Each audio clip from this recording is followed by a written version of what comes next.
The old mirror had hung in Sara's attic for years, collecting dust, its surface clouded with time and secrets.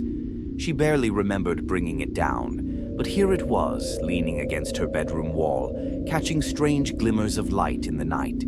That evening, she noticed something that made her stop cold.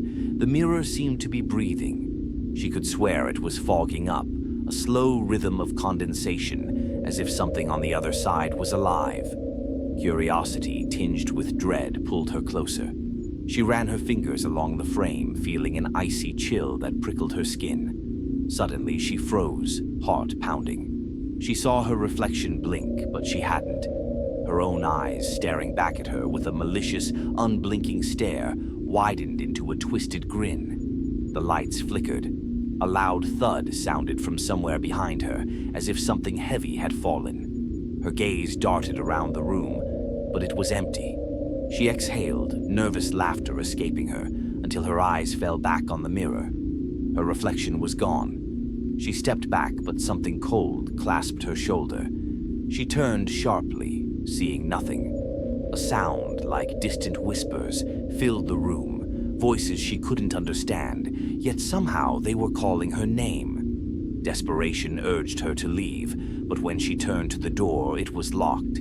She glanced back, and her reflection was back in the mirror. Only now it was smirking at her, eyes dark and hollow, holding her gaze with a chilling hunger. As she watched, paralyzed, her reflection started to reach through the glass, fingers twisting and stretching toward her like shadowy tendrils.